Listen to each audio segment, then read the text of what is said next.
lot murkier, and there's a lot less understanding, a lot less just overall information, not just in the general public, but very importantly among decision makers. So the session today is very important. Let us remember that this session is part of the Agriculture Action Day, so the deliberations today will be channeled back into the recommendations from this day. Before we start, and I'm really privileged to have such an incredibly distinguished panel joining us today, I do want to underline that we have one challenge. We have lots of challenges with time. We have to be urgent, and we're facing the great urgency of trying to peak before 2020, so that's one time challenge. But we have another time challenge here, and that is that we have 7 brilliant panelists, and we want to hear everything they want to say. We have requests for 2 interventions from the floor, and of course we're very participatory, so we want to make time for that. And then because we are ambitious, we want to make time for questions. All of this in 90 minutes. So I am going to ask my fellow panelists to be brilliant, but sharp and succinct, and try to keep your interventions to about 5 minutes. To really be very sharp. Please, everybody, switch off your mobile systems. We've had some issues with that in the past. And with that, I would really like to kick it off and start to introduce our first speaker. Our first speaker today is the Honorable Gemello Dale. He's the Minister of Environment, Forest, and Climate Change in Ethiopia. And he has had a very distinguished trajectory in the Ethiopian government and in the Ethiopian Biodiversity Institute. Dr. Gemello is going to be talking about challenges and opportunities for landscape management, and he will bring to us the experiences from Ethiopia. Minister, Ethiopia has been made a very concrete commitment to climate resilient development.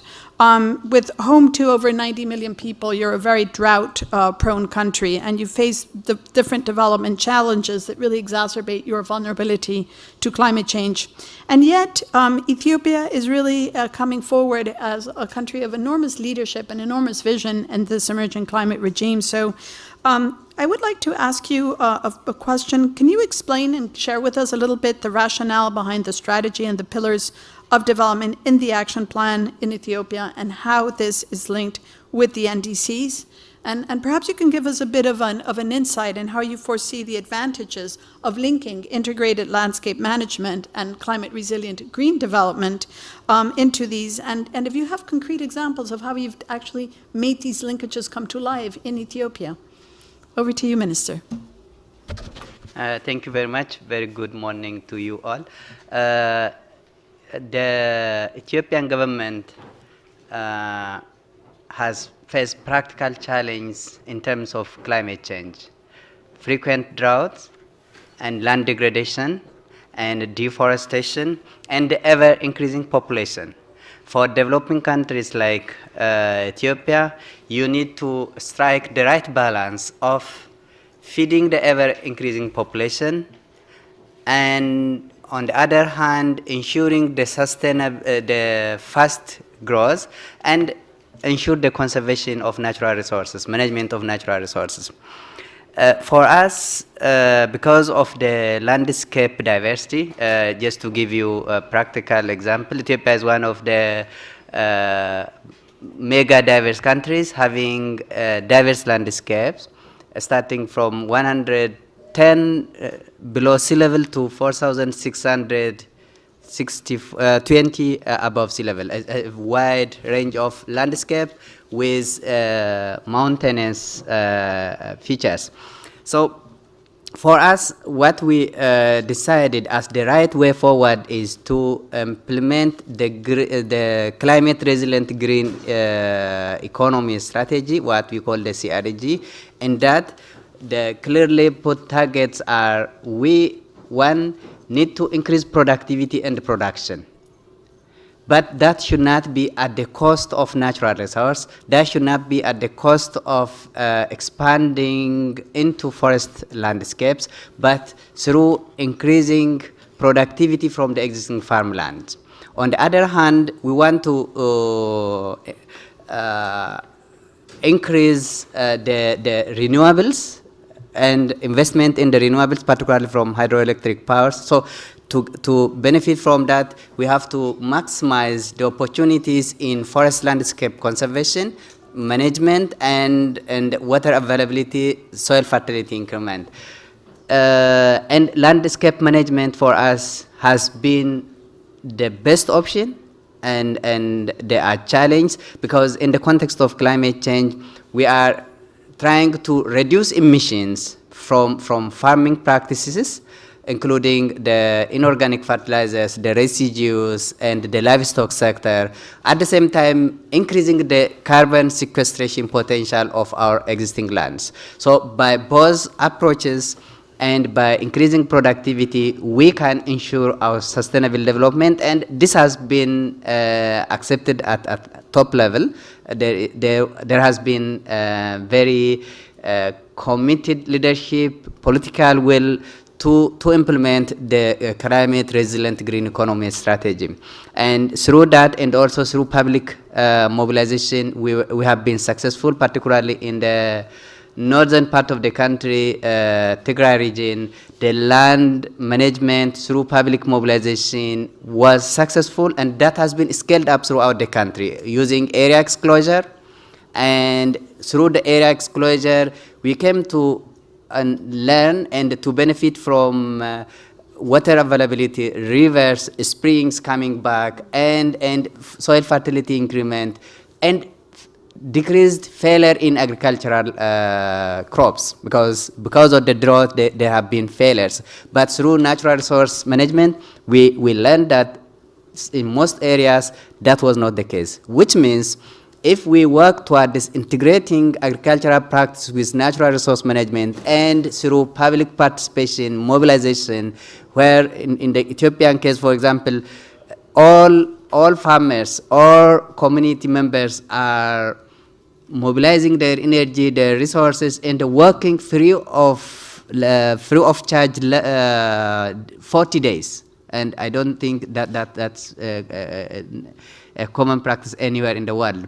And this has never been by obligation. It's by free service to the ecosystem restoration activities, and the community themselves have been witnessing that by doing so they have been securing their livelihoods. So integrating land management, which includes the natural resource management, agricultural practices, then linking them up and looking forward for sustainability while increasing productivity in the current production cycle has been and is the best way for us, and we are aggressively working toward this, ensuring that kind of practice, and we have been benefiting from that. Thank you. Thank you very much, Minister. I have to say, I was in the Tigray region, and it really is an extraordinary trajectory that you have gone through. And one of the two things I would highlight is not just the increased productivity, but also issues around equity, and the fact that youth are being able to access resources so that they can too plan for a future. So the kind of dynamism and the entrepreneurial spirit, that the opportunities that are now being generated simply because it's no longer a question of survival, but really of managing the land, is really quite inspiring. So I thank you for sharing that with us. So I now turn to our next speaker. Ms. Anne Tweetler is the Director General of Biodiversity International, with an international research and development organization. Anne is, I think, very well known to many of us. She's have over 30 years of experience in agricultural policy and development, and she played a very prominent role in the Rio+20 process, leading positions for FAO, IFAD, World Food Programme, as well as for Biodiversity International. So, Anne, with that very distinguished career, we've been discussing this approach of addressing interconnected social, environmental, economic, institutional challenges, and looking at the landscape as sort of a mosaic of our integration. But we also need to recognize that sometimes it's not such an organized process, right? There's a bit of creative chaos, and there's an inherent complexity in trying to use these approaches. So what are the solutions at landscape level that you can look at? Because they're very complex, they cross scientific boundaries. What are the current research needs and cross-cutting foundational capabilities that have been identified to advance future climate action at national level to meet NDC commitments? These will vary, obviously, from region to region and country to country, but if you can speak to that, it would be very interesting for us. Thank you. Thank you very much. So maybe I want to start by telling a small story, if I can, about my experience at FAO and also, frankly, at Biodiversity International. When at FAO, the conversation began about what were the new strategic objectives that FAO would set, and I'm telling the same story about Biodiversity International. The forestry group said, we don't understand what we have to do with food security. Right? That was 7 or 8 years ago. FAO just hosted an extremely successful event at the Committee on Food Security that talked about the role of forests in nutrition and food security and gender and on and on. And I see the same change at my own research institution, where even now my email chain this morning was from the nutritionists at Biodiversity reaching out to our new head of forestry, saying, let's get together and see if we can put together some really exciting research around nutrition and forest and the role of forest. And I think, you know, in a few short years, the change in how people on in both the nutrition community, who said, just let us understand how much vitamin C is in a particular piece of fruit, have really come together and understood that, as you said, this is, you know, cross-disciplinary, and we need that. You know, you use the word creative chaos, and I think it's a great word to help us cut through some of the complexity that we have in these systems. One of the other things I think that's important in the debate that's changing and driving research and should be driving how we think about what our choices are in terms of implementing policies and programs. So, you know, I come from a CG center, famous for the Green Revolution, at a time when we defined food security as the number of calories that we were able to produce at a certain cost. And I think for a long time, I'm not a forester, I haven't been as deeply involved in this debate as many of you. The issues around deforestation, reforestation have been about how many trees can we plant.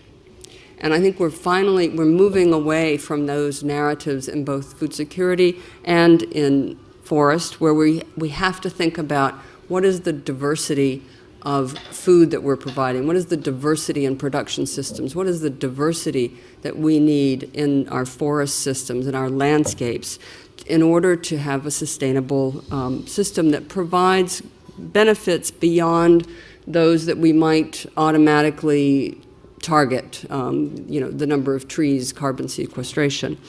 One of the things I think that in terms of you know, the research agenda and, you know, convincing politicians of what they need to do in countries beyond Ethiopia and some others that are moving forward on this, is we need to offer better proof, I would say, of what are the goals and beyond just climate adaptation and climate mitigation. Because politicians think in terms of risk, they think in terms of how is this going to affect my budget?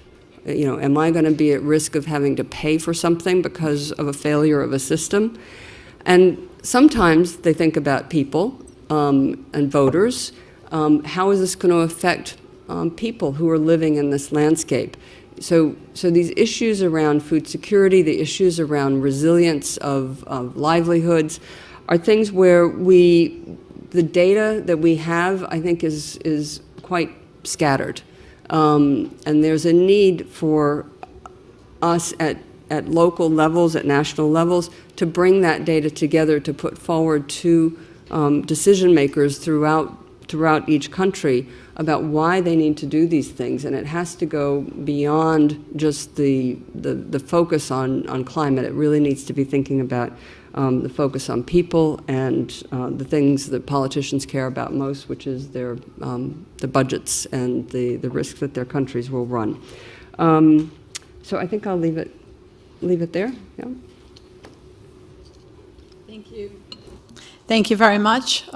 Very succinct presentation, so thank you for that, and for highlighting exactly, the creative chaos, but truly the enormous opportunities that there are of bringing these different strands, different communities, different disciplines, and really unpacking what an interdisciplinary and multi-sectoral approach means. And I think this gives a perfect segue into our next speaker, who is Mr. René Castro. He's the Assistant Director General of the Climate and Biodiversity Department at FAO. Many of us will know Mr. Castro from many of his prominent positions earlier, including in the Costa Rican government, where he was both Minister of Environment and also Minister of Foreign Affairs, a feat that not many people achieve. So it's quite notable. You can tell us all about how you bring government together to deliver on this. So we're hearing about the fact that climate action in agricultural sectors, as I said, is not just a necessity, but an opportunity, bringing in livelihoods and productivity, managing natural resources, everything that we're hearing from the panelists. Can I ask you, how can this landscape approach help us to meet the goals of international policy processes? And where do you see, from FAO's perspective, key areas where countries really require support to implement their NDCs, to more decisively bring land use into their NDCs? Thank you. I thought you wanted me to talk about how you survive in politics. What we are really talking is about how the world will be a few years from now with 10 billion people, how we will feed them, and at the same time being able to cut down emissions from today's level, which is, 5 on average, 8 in Europe, 17 in the US, from that level to 1 ton per capita. I mean, think about it. 10 billion people, it means like 50% more food that it is produced today, and at the same time go from 5 to 1 ton per capita. It's doable. We think it is. Recently, FAO produced, first time ever, publication about 23 countries that were able to stop deforestation, even increase forest cover, and at the same time produce more food and better nutrition for its country. That was a myth-destroying publication. On the other hand, we know that for years, to increase food production, people thought that they had to slash and burn forests. And that is still, in many countries, a major driver for deforestation. What we stated is it's no longer necessary. Technology allows you to do something else, better agricultural. And answering to Paula's question, what is needed? Well, it's a combination of technology. And for example, we are happy to provide now to developing countries with instruments like Collect Earth that use FAO and Google ability to do remote sensing about forest cover, land use in real time, in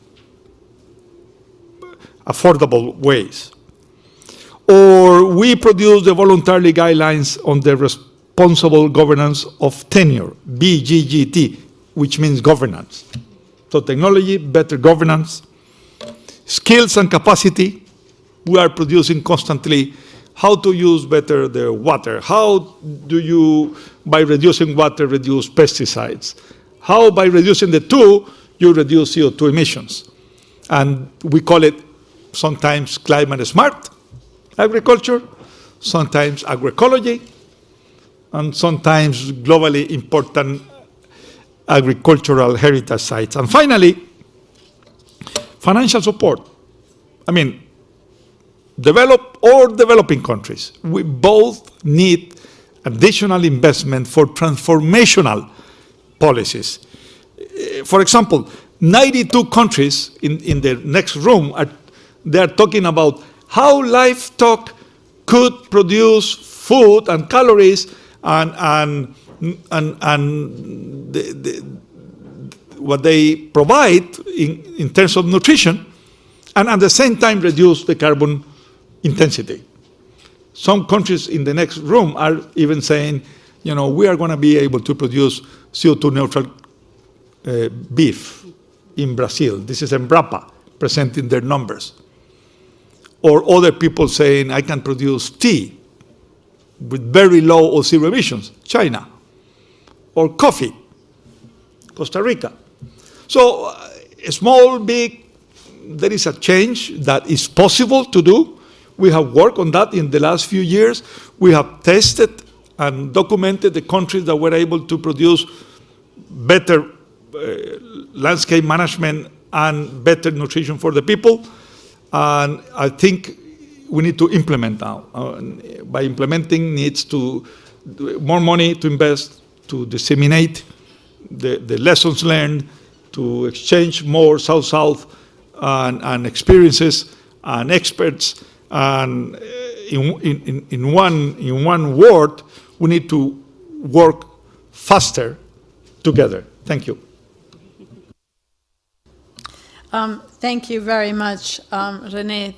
Absolutely, I think that the areas that you have highlighted of technology, better governance, skills and capacity are all need to be mutually reinforcing. Our problem, as I think you're highlighting, is the fact that we don't really have too much time to sort of figure it out, so we have to move very quickly.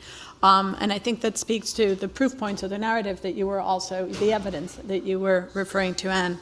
So all of this is very inspiring and is showing us a way forward, but as usual, we come back to where's the money? So I'm very delighted to now turn to Karen Kemper.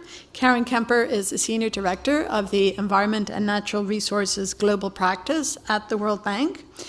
Karen joined the bank in 1996 as a young professional and has held many important positions in the bank, including most recently as Senior Regional Advisor in the Vice Presidency of the Latin American and Caribbean region. So, Karen, as I was saying earlier, mobilizing financing is really a key challenge, and many of the NDCs, or most of the NDCs from developing countries in particular, have both conditional and unconditional pledges. So we'd like to really get your thoughts about this area of financing for integrated landscape management, in particular landscape restoration. And if you can share with us why you see that this need to tackle the forest and landscape, especially a restoration approach, is important in this context. And what do you think are financing approaches that could be used for forest and landscape restoration? What's the bank's experience? Thank you very much, Paula.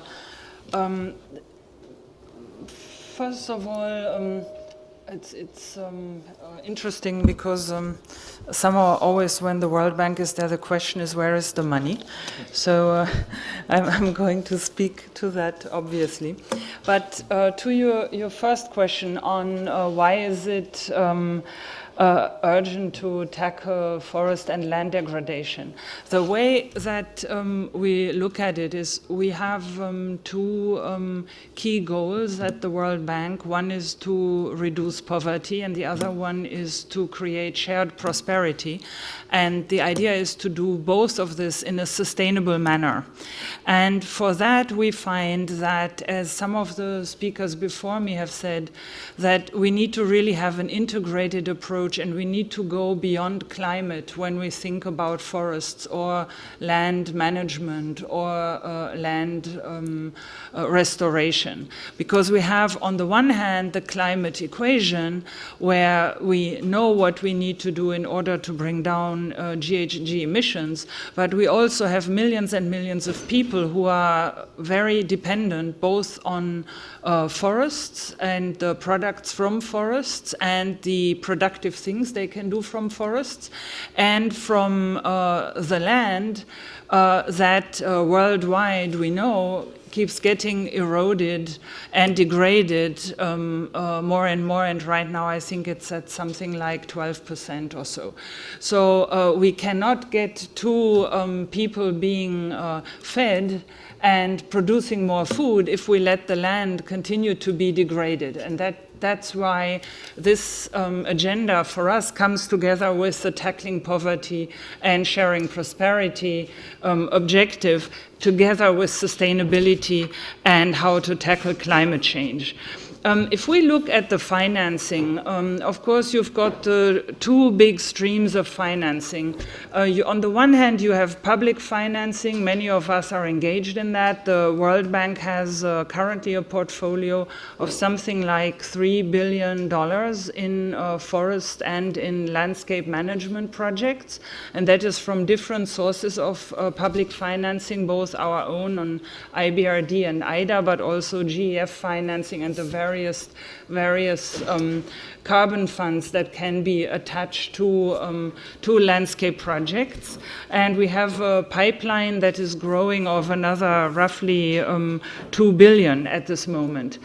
But we also have in the private sector arm of the World Bank Group, in the IFC, a portfolio of about 1 billion. And that is where the private sector comes in. And we are really making enough effort to say, well, where can the private sector also finance? And of course, we have a lot of that. We have small and medium enterprises that can help live off the forest. For instance, if you think of small-scale production of cocoa, you can look at value chain improvements both in agriculture and where you have restored land, but also related to forests. And all of this is people starting to invest productively in the restoration of lands and making a living of that.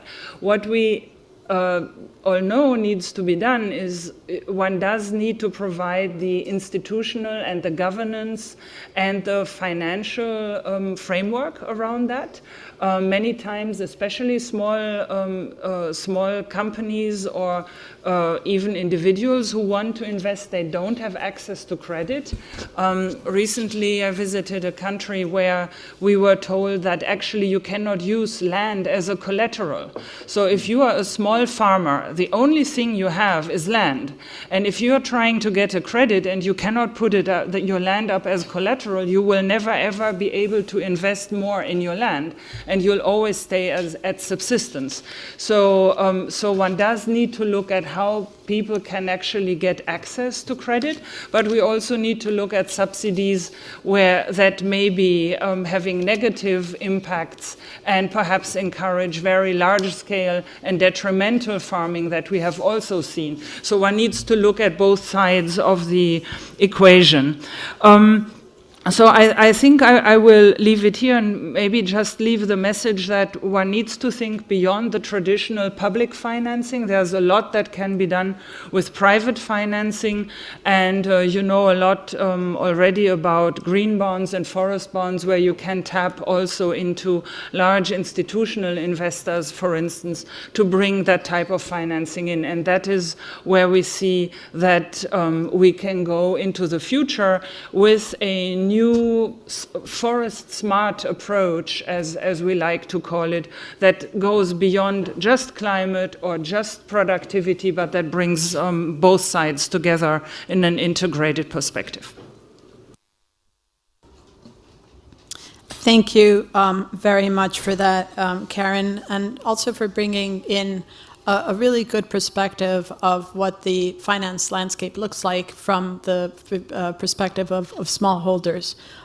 This is really something that we need to look at in terms of when we talk about mobilizing financing, how can we ensure that some of the very poorest have actually access to the assets and to the resources they need to be able to get on a sustainable trajectory. So thank you. I think that's a very powerful message for us. I now would like to turn to Ms. Coraina de la Plaza. She's a climate finance campaigner with the Global Forest Coalition, and she has an impressive trajectory in really looking at the role of indigenous knowledge in supporting climate action. So I'd like to ask you, we hear a lot about data and information, but obviously a very key part of this should be and is indigenous knowledge. Indigenous communities have been managing their landscapes for many centuries, and these traditional practices have a lot to offer us. Studies have been shown that lands that are managed by indigenous communities have a much higher carbon content than lands outside of these areas. So certainly a key role in addressing the climate challenge. Coraina, could you tell us what has been your experience in working with indigenous communities and how valuable you think that the knowledge that they bring on landscape management is? Yeah. Good morning, everyone. Well, good afternoon already. So maybe before I answer your question, it's good if I give just a little bit of background of the work my organization does. So, as said, I work for the Global Forest Coalition, which is an international coalition of more than 86 NGOs and indigenous people's organizations in 58 different countries. We pretty much focus our work on defending the rights of forest-dependent peoples in the forest policy at all governance levels. So, well, I think at this point of the climate debate discussion, more concretely landscape management, I think I hope we all would agree that the knowledge that indigenous people have is just invaluable. Is that the correct term? Invaluable, yes. Invaluable. Sorry, I'm not a native English speaker, as you can tell by my accent, of course. And actually, they have taken care at the moment. They have under their hands 22% of the Earth's surface. And there is an estimated of 80% of the remaining biodiversity that is being taken care by them. So those figures, I think, thank you. So I think those, to not get into more numbers and so on, those two figures just give a very good impression of the great work indigenous people and local communities have done so far. And this work has been done through the traditional knowledge. It's something that they have since from the very beginning, of course. They have coexisted and lived in harmony with nature for many centuries, and they have successfully preserved it. And there is actually so many initiatives that are truly transformative and both technical and non-technical being implemented by indigenous people and local communities, and they are already there. And there are many stories of success. We just have to listen to these stories, and the people are actually implementing them. Just to give you a couple of examples, we have this initiative. It's an ongoing initiative. We have been working on this for the past 4 years. It's the CCRI, so it stands for Community Conservation Resilience Initiative.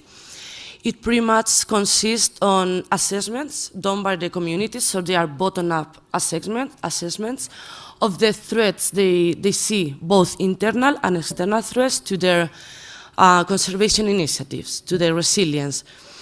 And well, besides from the threats, they also come up with support they think they might need in terms of, political, economic, even moral support to carry out this initiative and restore the threat or the disruptances they've seen in their landscapes and ecosystems and overcome these problems.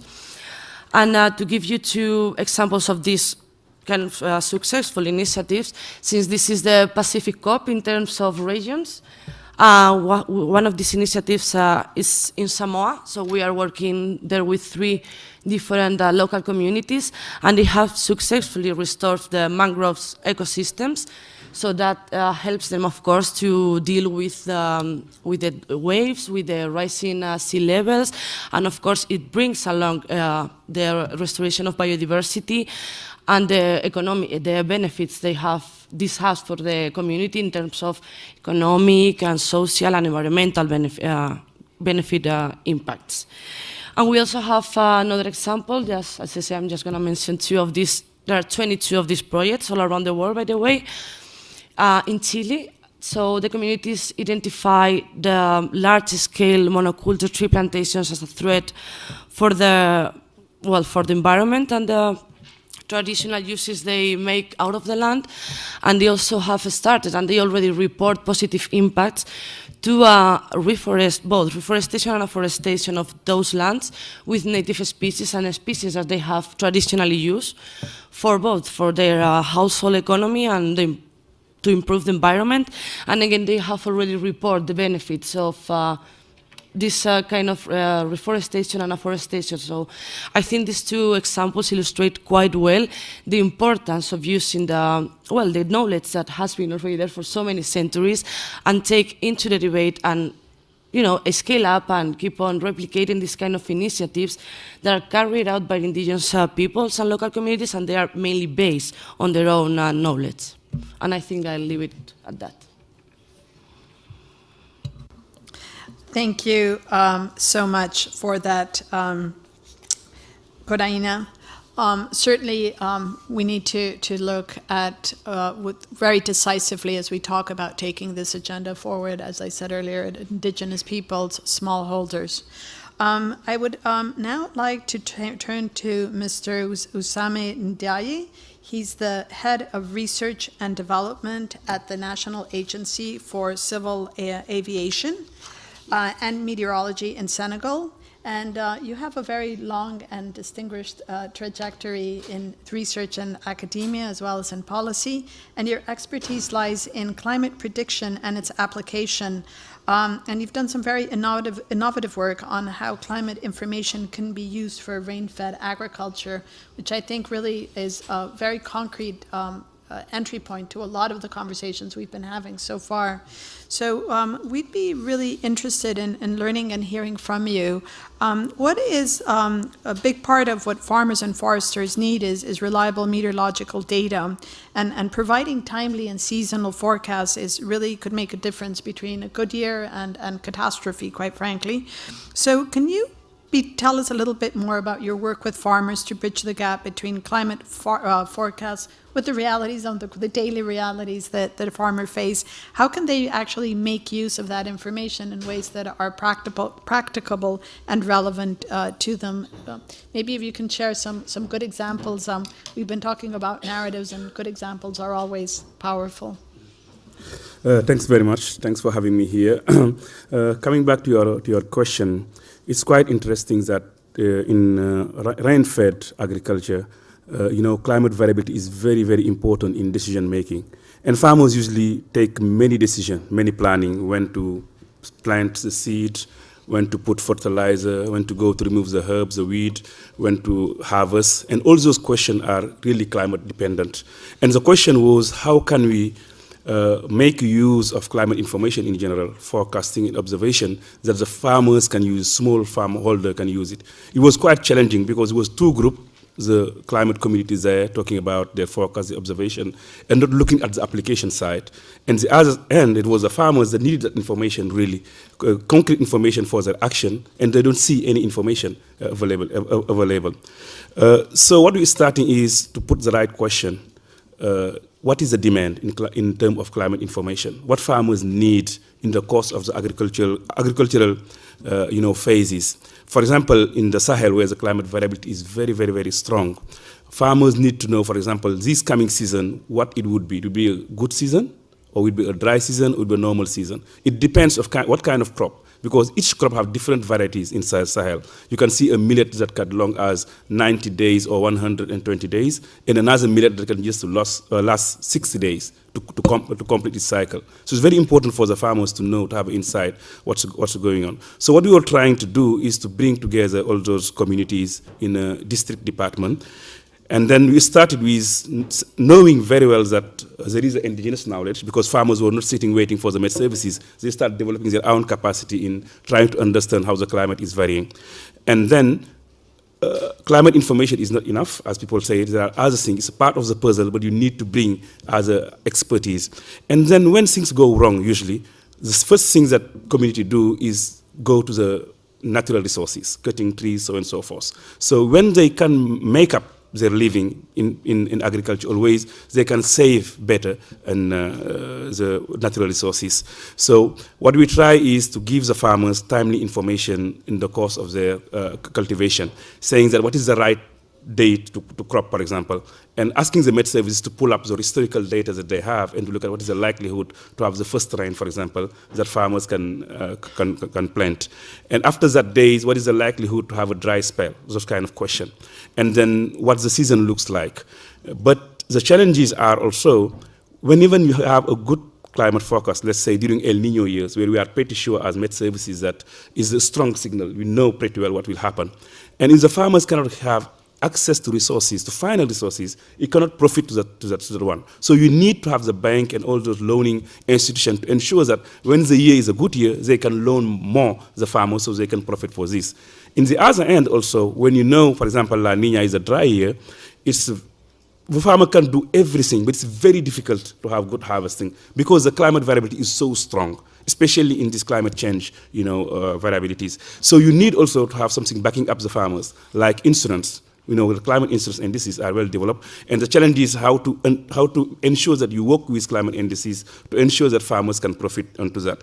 Another thing is, indigenous knowledge can also be a challenge. For example, it's a part of their belief, it's a part of their heritage. Sometimes climate information, the state of art of forecasting can go, not in the same way, the ways that farmers believe how the weather. So how do you reconcile that? How to ensure that the two communities work is also a big challenge for scientists. Another thing is what you call downscaling the forecast. Farmers asking what's happening in this farm at the farm level. So they need information at the level like 4 kilometers or less. And then the better we can do at climate forecasting is just 50 kilometers or maybe 15 kilometers in the weather. But if you go into the climate, you have to go to 50 kilometers or 100 kilometers. So it's really, really challenging for farmers. And also the nature of the information is important.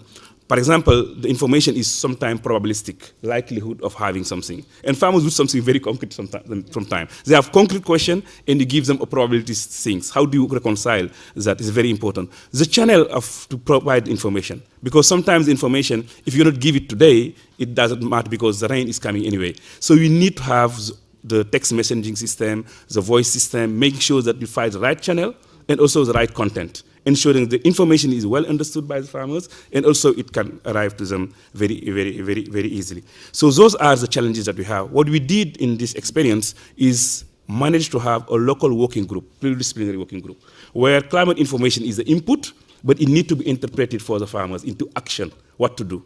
So we have on the table all those parties working on agriculture, for example, agriculture extension, pest disease, research, and decision-making, the press, the farmer organization, everybody is sitting on the table. And then they tell them the likelihood for the next 10 days, for example, based on the best guess that we have, which is outlook forecast, is that it's going to be dry. So the pest disease control will say, if you're going to be dry, this and this is likely to happen. And then the agriculture extension with this and this, they will try to translate the climate information or to interpret it into action, and then they will give it, and people will, give it to everybody. Also, you need to ensure that some people are more affected, like gender issues, kind of things in this approach. But we managed to understand well what is needed really and to work for the demand. That was a very important thing. And then to ensure that whenever we have as feedback, we feed the research at the university and everybody will work on those questions. That's what we try to do. It was quite successful, for some years, because sometimes the climate indices are not very clear. You cannot give quite information. But I think we put those two communities to work together and try at least to satisfy one desire is to get to satisfy the demand at the local level. And now we are upscaling with USAID project in whole the country, and we are trying to exchange with other people, and more challenges are coming, but I will limit myself onto this, and thanks very much. Thank you, and thank you for really a very, very insightful presentation, because it brings to mind and it really enables us to understand that one thing is what we can propose in theory, and another is really how you translate it in ways that are practicable.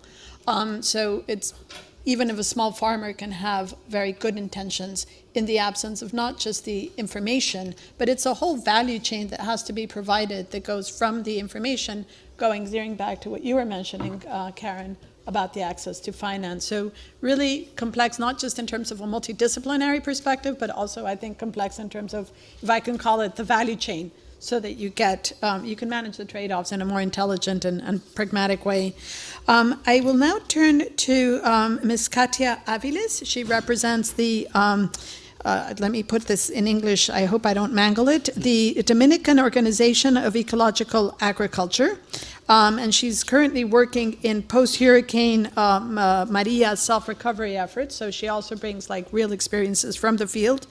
She has worked for over 25 years in seeking and organizing alternative participatory methods to, for underrepresented communities. So I think it's very much in line with what we're talking about. How do you engage them? How do we make this relevant? And above all, how do we help them have better lives, more dignified lives through this? Buenas tardes a todos, gracias por estar aquí, que sé que es un día ajetreado. My name is Katia Aviles. I represent Organización Boricua de Agricultura Ecológica de Puerto Rico in the Caribbean, and I'm here as chapter of Via Campesina. I want to say first, and I think it's really important, that we're here on the shoulders of millions of farmers and scientists that put life and career on the line to make sure that the correct knowledge gets said and gets a space at this type of table. So thank you for this space today.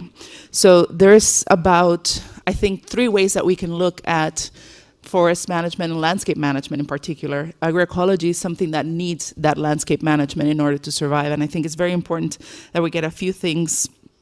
Right now, we're dealing with not only stopping the impact of climate change or avoiding the impact of climate change that we're going through, but mitigating the impacts that we're already feeling.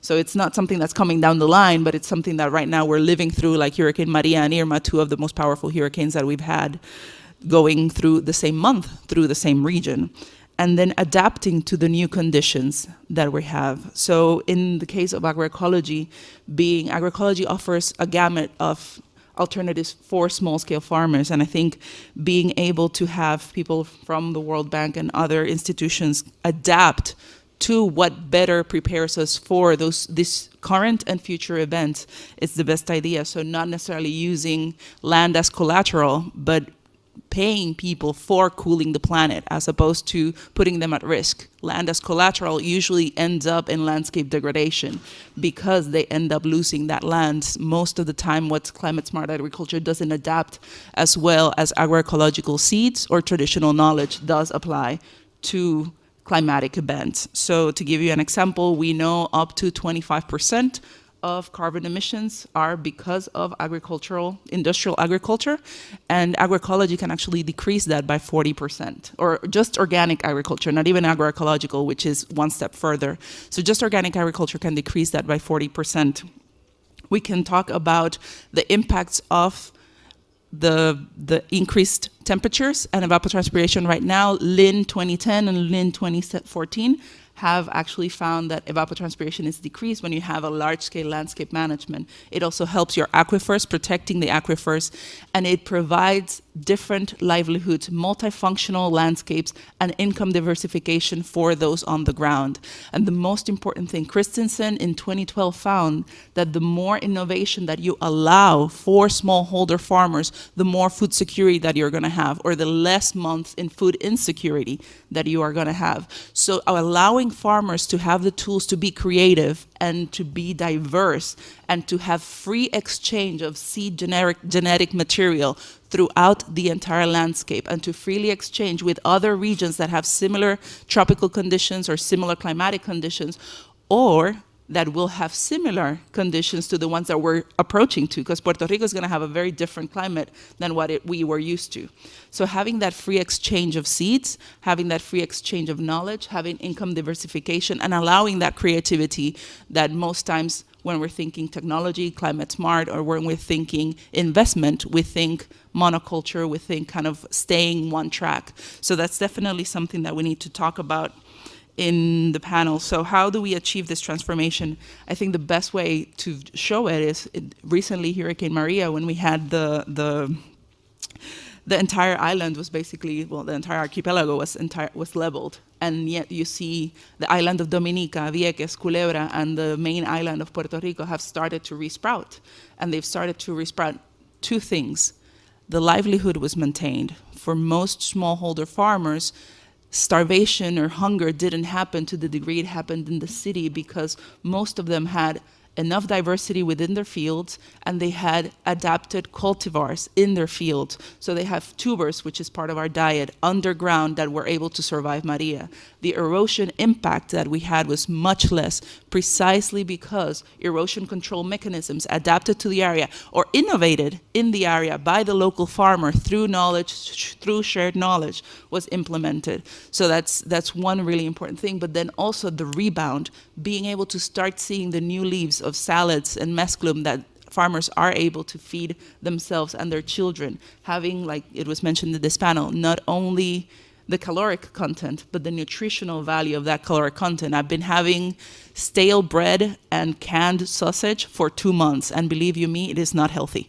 So right now, I would love to have a good salad, and small-scale farmers have had the benefit of regrowing their salad and their food systems.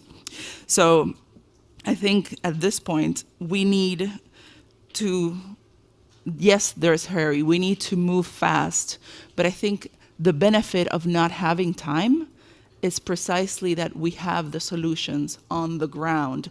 Like Coralina mentioned, the indigenous farmers have this knowledge. We need to be able to exchange that knowledge, and we need to be able to have big institutions like they're once represented here recognize that knowledge, validate that knowledge, and provide the funding necessary and the creative alternatives to that funding so that it can be implemented.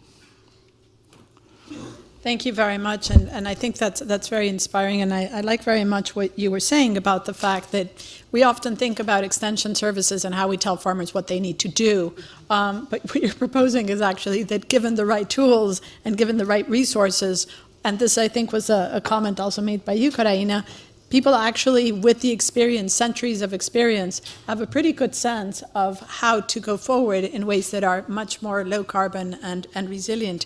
So it's also sort of a paradigm shift in that way, right? It's not just the technology, it's also the mindset. How we even understand the problems is something we need to look at. So the panel has been incredibly disciplined.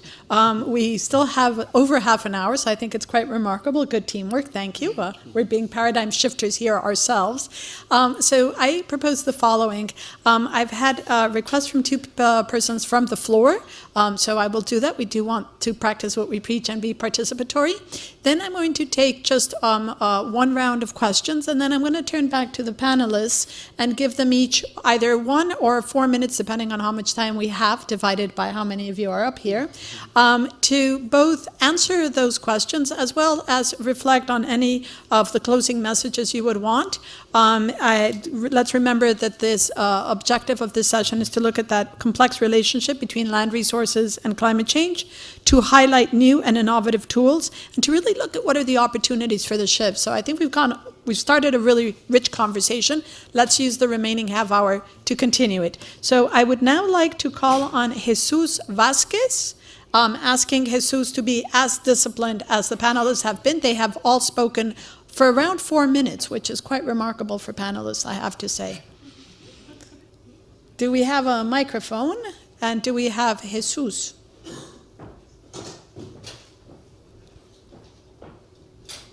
Great, thank you.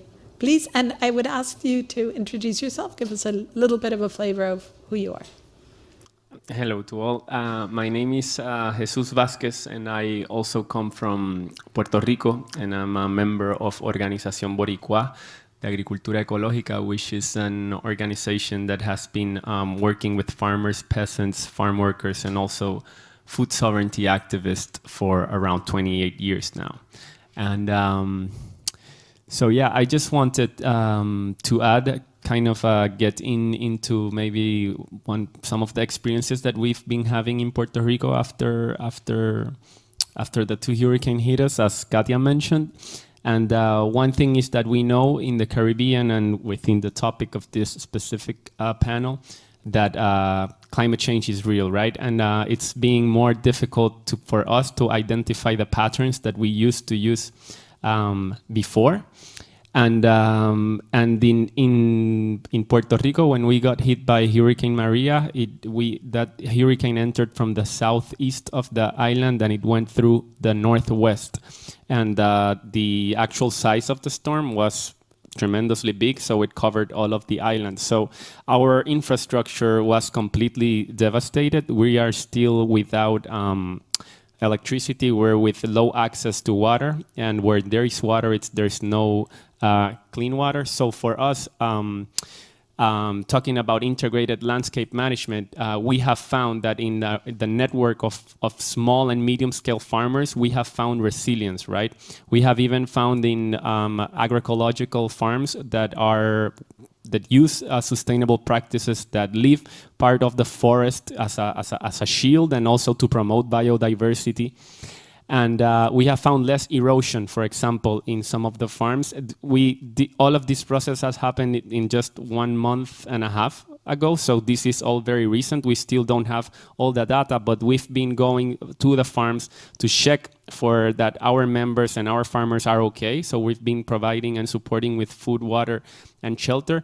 But for us, resiliency is something that we wanted to underline in this panel, because we can find resiliency in small and medium scale farming and with agroecology, and that resilience also traduces has a relation between like doing practice. You know, we're doing sustainable farming, so we have resilience, but also the way we work, right? So working collectively and even forming like support centers in Puerto Rico. A lot of the groups just decided to solve the problems by themselves because the help from the institutions wasn't fast or immediate. So for us, it is very important to underline that resilience, it's in agroecology, it's in sustainable farming, but also in the way that we work. So thank you. Thank you very much for those additional insights from Puerto Rico. I would now like to give the floor to Amaru Torres. And again, please introduce yourself, sir. Voilà, merci. Je vais parler en français parce que je m'appelle Abdou Aziz Diédiou et je viens du Sénégal. Donc je remercie les panélistes pour les brillantes interventions, particulièrement mon frère Ousmane. Alors moi je travaille dans une banque agricole. Alors mon intervention va être axée sur 2 points. D'abord sur en tout cas la gestion des risques liés au financement en tout cas de l'agriculture. Comme l'a dit Ousmane, aujourd'hui c'est une bonne chose que les agriculteurs aient la bonne information pour pouvoir se décider dans les modes de gestion des terres, dans les modes de pratique agricole. Et nous, dans le cadre donc, de nos financements, aujourd'hui au niveau de la Banque agricole donc, du Sénégal, nous avons mis en place un système de gestion intégré donc, des risques. Aujourd'hui, nous finançons les agriculteurs. Pour pouvoir les financer, on les accompagne d'abord à maîtriser tous les risques liés à la chaîne de production. C'est pour pouvoir justement maîtriser le recouvrement donc, des crédits que nous allions. Alors l'autre intervention va à l'endroit des 2 panélistes qui sont intervenus sur les savoirs locaux. C'est important. Moi je dis toujours, je suis ingénieur agronome, je dis toujours aux donc aux ONG, en tout cas à ceux qui nous appuient, que les paysans ont toujours les bonnes réponses. Le problème c'est d'interpréter ces bonnes réponses et les transformer pour que nous justement qui finançons, nous qui venons en appui, qu'on puisse avoir la bonne lecture, en tout cas, des pratiques traditionnelles. Aujourd'hui, vous allez dans une région, donc en Casamance, et je parle sous le contrôle de mon frère sénégalais, on a des forêts où c'est à partir donc de méthodes traditionnelles, la sacralisation des forêts, où personne aujourd'hui n'a le droit de couper, en tout cas, une feuille, où personne n'a le droit de détruire, parce que tout simplement, il y a un code de conduite local qui est mis en place où chacun se conforme à cette code de conduite. Quand vous entrez dans la forêt, il y a des pratiques qui sont autorisées, il y a des pratiques qui ne sont pas autorisées. Les enfants qui viennent de naître sont tellement éduqués dans ce sens-là que voilà, ils vont grandir avec ça. Donc voilà l'expérience que je voulais donc partager. Merci. Thank you very much. It's really, as I said, very important to have voices from the field sharing that with us, and this is evidently a very good practice. I now have the really fun part of opening for questions. I will really ask you, just because we have very limited time, to really limit yourself to questions and not to too many extensive comments, if I can put it delicately. And I'll ask the panelists to respond to the question. So why don't I take a round of questions? Let me see how many hands I have. One. Okay, I'm going to take 4 questions. 1, 2, 3, 4. Maybe why don't we start over there? Just 1, 2, 3, 4. And I'm glad to see there's gender diversity also in the questioners. So please introduce yourselves and be as brief as you can. Thank you. Okay, my name is Johan. I'm from Caritas Indonesia, and I'm very interested in the discussion of the panel, and I have one concern on this integrated landscape management, because also we did this in a watershed area in Flores in Nusa Tenggara Timur province, and my underlining is how is on the importance of making this integrated landscape management into a development plan, because it's something that is very important, and in many cases it fails when it was not put in that kind of a development plan. What we did in Flores is how we put in the two different levels. One is how to put this landscape approach into the several villages development plan in the watershed area, and the second one, how to put this into the district development plan. So when it can be met in these two things, I think it will be very nice to see the local initiative of the farmers can be put there, and then it will scale up actually in the this initiative into more meaningful action. Thank you. Thank you very much. A really great question for the second round. We should have a whole session just on that. Please. Thank you. My name is Yvon Biot. I work for FAM Africa. Karen was talking about the private sector, private monies. We in FAM Africa, we prefer to talk about creating markets. One of those markets in integrated landscape management is markets in ecosystem services, like water, like carbon.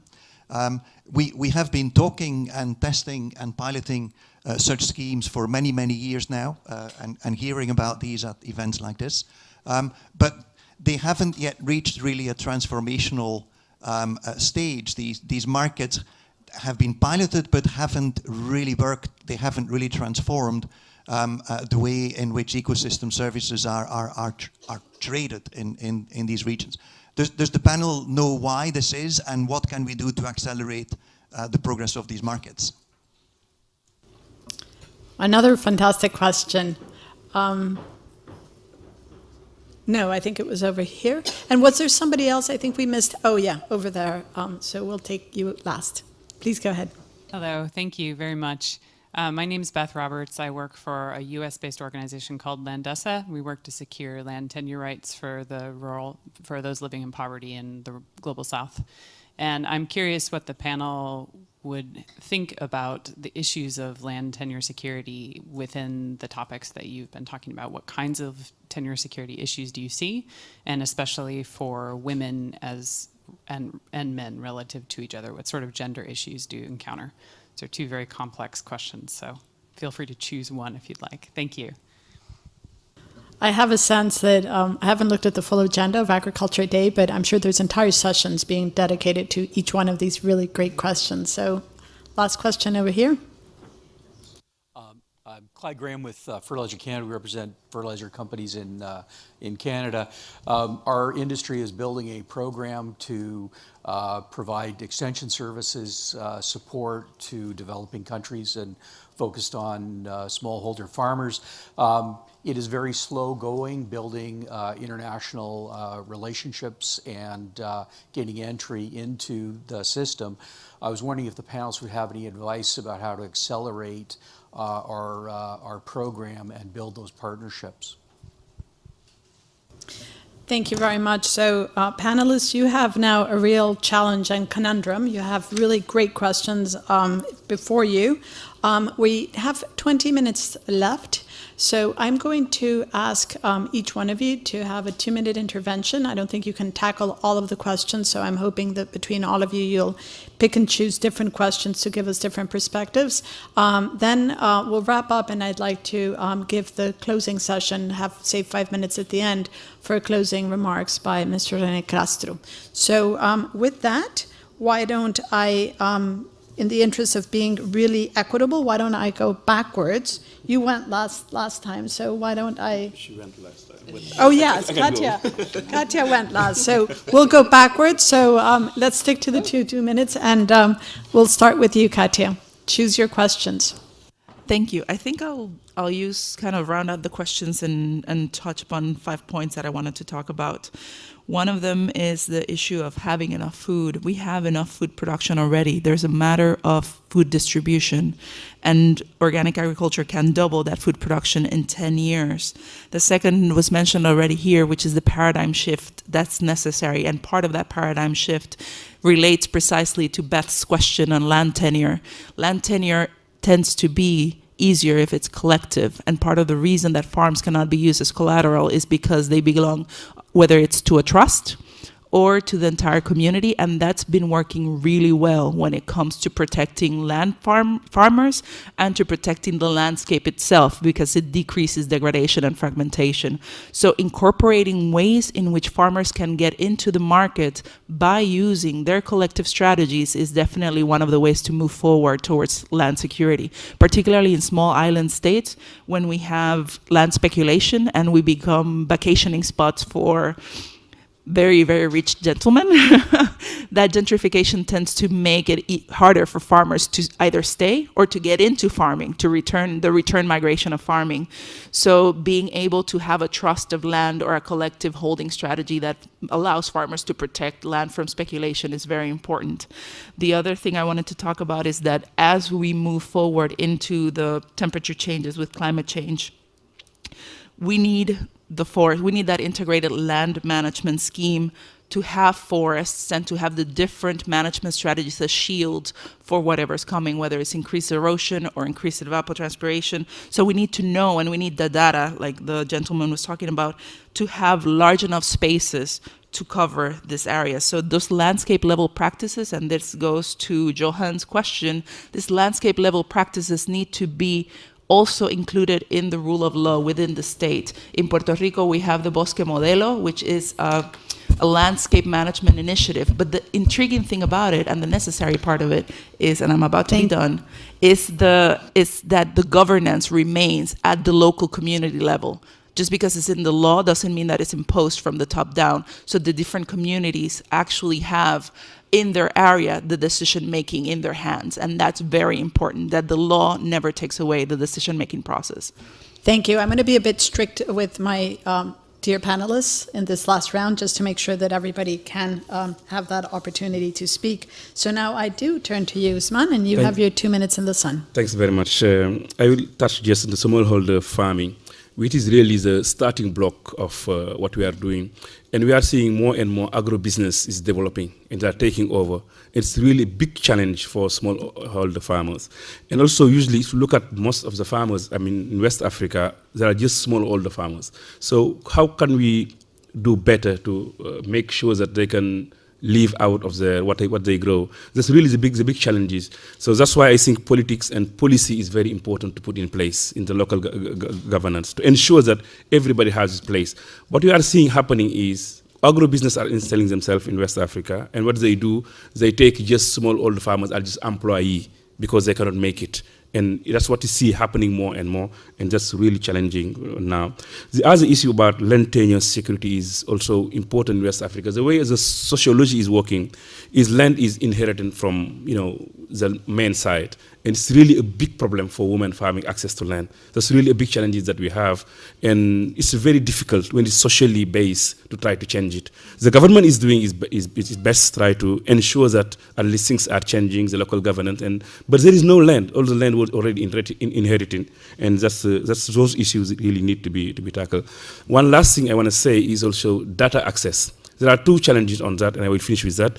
One is some med services are a lot of data, but they don't use it. It's not exploited. The data are sitting there, and that's a big problem. Another thing is we are losing more and more observing system. Now, people are not putting money on the observing system, and that's another big challenge. We have a lot of hole where we don't have any observing system, and the government is doing nothing. We have some money is coming to try to help the communities, but they forget about what we need really in the back to have proof at the ground level to end to this climate change. So I will finish with that. Thank you. Wow, you were under time. That was quite remarkable. Thank you very much for that. So I now turn to Coraina. Let's see if you can at least be equal with Usman. I'll do my best. So I'm going to pick as well the question, sorry, I forgot your name, but the question about land tenure. You ask what kind of land tenure security issues you see. For me, the main issue is that there is no land security. There is no such a thing in so many countries yet. And I think it's something, I mean, you need to have this land tenure rights acknowledged and legally recognized to start working, mainly when you talk about indigenous people and local communities, because so many times this kind of, integrated landscape management projects, they are sadly sometimes associated with land grabbing issues. So you need to have those rights. And thanks, by the way, for bringing the differentiation between women and men, this gender issue, because kind of important, very important, sorry. Also because women are the worst the most adversely affected by climate change and all the negative impacts, and also because, well, as you just say, they usually they have to face even more unequal rights to this issue of land tenure. So it's something that it has to be addressed, and it has to put a special focus on the gender and equality issues, which is, by the way, a cross-cutting issue, but very important with in regard to land tenure security rights. Wow, you have indeed set a new bar. Very good, thank you very much. So now I would like to turn to Karen. You actually do have at least 2 minutes. Thank you. Maybe I'd like to pick up on two of the questions. One was related to the concern that Juha from Indonesia raised on landscape management and how to make that into planning at a broader level and at district level. And I think that it depends a bit on two things. One is the overall institutional structure in a country, because not every country is set up in such a way that it lends itself to doing that, and one has to be a bit opportunistic. And the other thing is a bit what we heard about the creativity and the incentives that farmers actually have to replicate something. The other day I was in northern Ghana, close to the border of Burkina Faso, very semi-arid area. And that's where we are supporting the government in having a sustainable land and water management project, very similar to what Ethiopia has done at a very large scale, and which we heard about from Ethiopia. So there we were with a community who were going to explain to us what they had done, and then one of our colleagues said, well, you see the group of people who are there, they were not part of the project, but they have seen what it does, so they are here in order to hear what else can be done.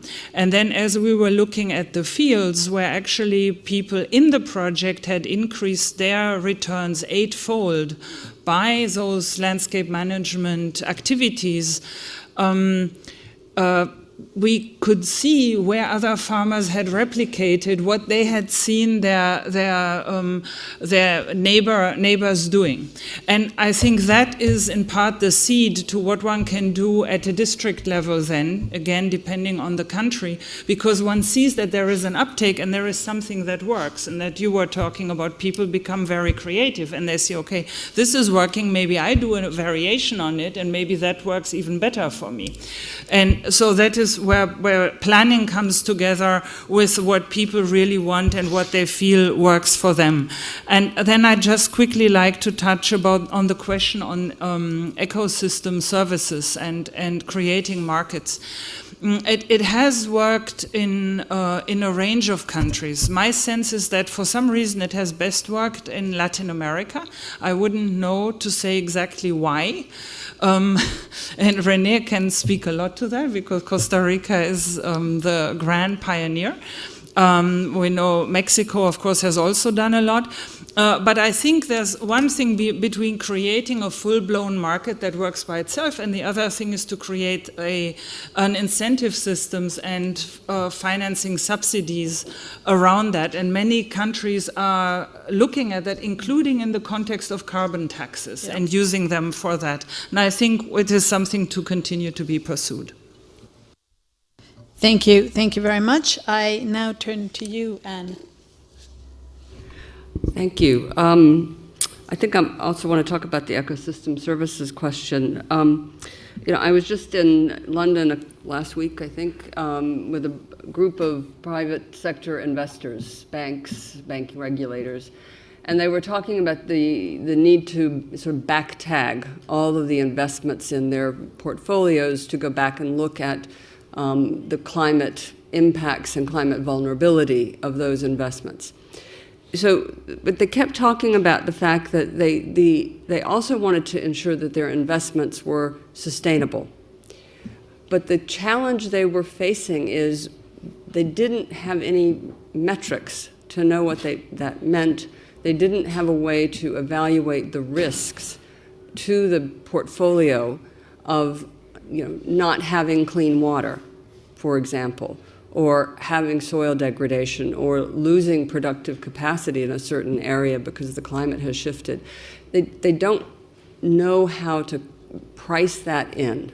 And I think that's one of the areas I mentioned a little bit before, is we have to make that easy for the finance community to understand what the risks and trade-offs are for ignoring the ecosystem service benefits that agriculture provides.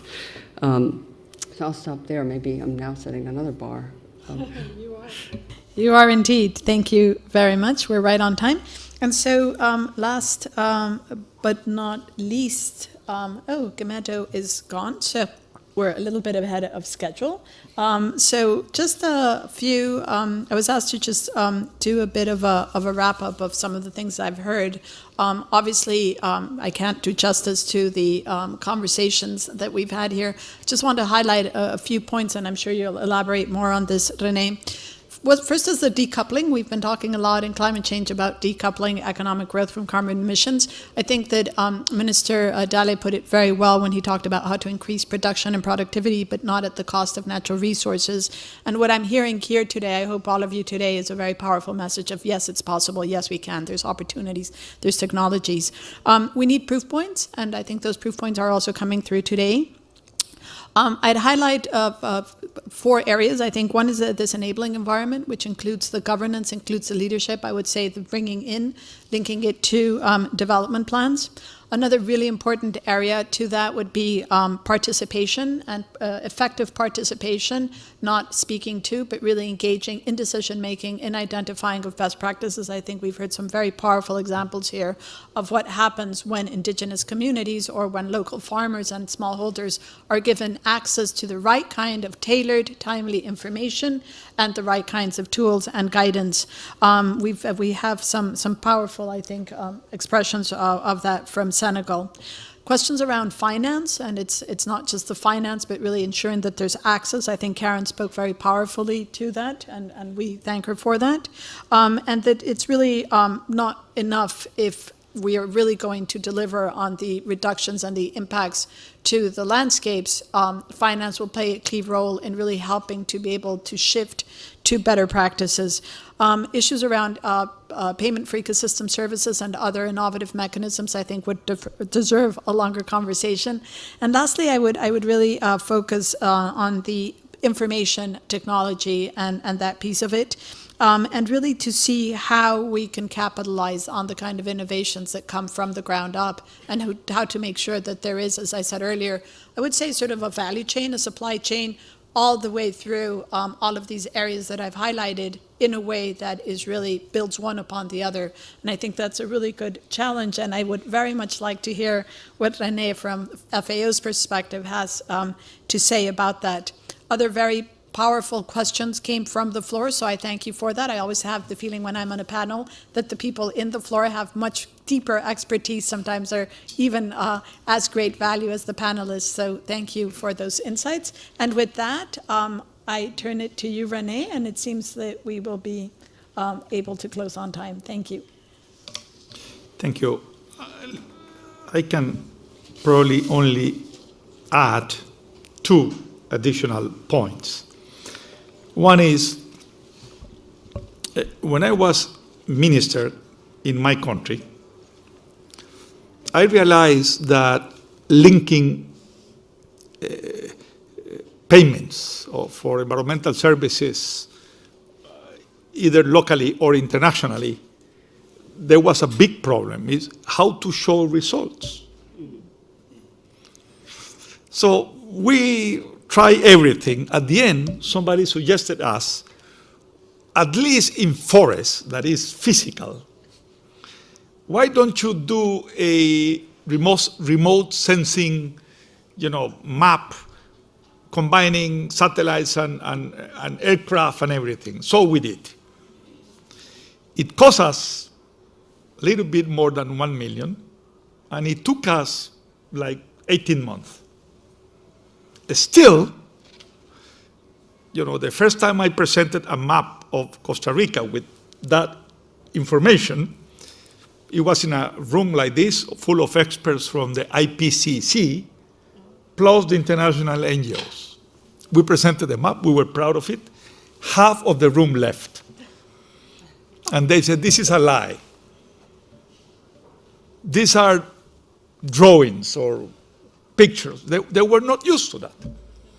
But I knew that I was providing a new baseline that over the years, people will be challenging.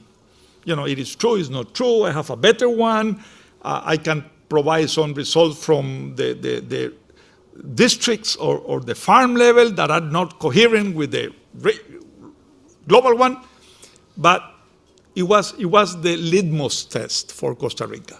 So it endured the challenges. And it became the history, and that was 1997. And even today, politicians will not dare to challenge the payments for ecosystem payments because it is based on results. So every year or every 2 years, the government and the universities and NGOs will publish a state of the Costa Rican forest. We're gaining, we're losing, how is that? So I think that is a major point. And FAO, for example, is trying to provide now with a similar instrument like that to all the Rio conventions. So we will be able to provide by next year, July 2018, enough relevant data for the 3 Rio conventions, biodiversity, climate, and the certification. But we can only do that at the regional or global level because by mandate, at the country level, it has to be asked by the countries. In the making, 30 countries already came to us and did it with the same methodology, so it is comparable. Countries like Papua New Guinea or Australia, to make the 2 extremes. So we are fairly sure that we have an instrument. This is what I call Collect Earth when we presented it. And what is the main difference with the story of my country? Now we can provide similar data in 10 days for a country, and it costs you, I don't know, $10,000, $15,000, $20,000. So it is available. And in the country, we have trained people now, from the rangers of Mongolia to foresters or agronomists in Senegal. We're going to be doing that. It's been the same story, 10, 15 days, and the cost about that, and then the country is able to do it by itself. And we will only back up doubts and monitor. So my first point is probably, results and transparency is needed for this market to work and increase credibility. People need to see where the money is going and how they are investing. And the second point is we have a problem. We are dealing with two totally different time frames. The time frame of the diplomats and the experts in the COPs. I've been around since COP 1, okay? And we thought at that time that by COP 10 everything will be solved and we will be implementing things. The diplomats' time as compared with the nature's time. Nature is not waiting. So climate change is a reality. We are suffering the impacts. What the scientists told us is happening, and we need to somehow converge that. Thank you. You still have 45 seconds to close. Thank you very much. That should give me just about enough time to thank all of the panelists for, I think you will all agree with me, really insightful and rich interventions. And I wish to thank FAO also for putting together this panel, because I think we have a really great range of perspectives brought together in a very complementary and synergistic way, which is what we're trying to do. So I thank you for that. I apologize for keeping everybody on time, but I think it was important so that we could, get the diversity also of voices coming forward. So I hope you can join me in the last 8 seconds in a round of applause for the panelists, but also for yourselves.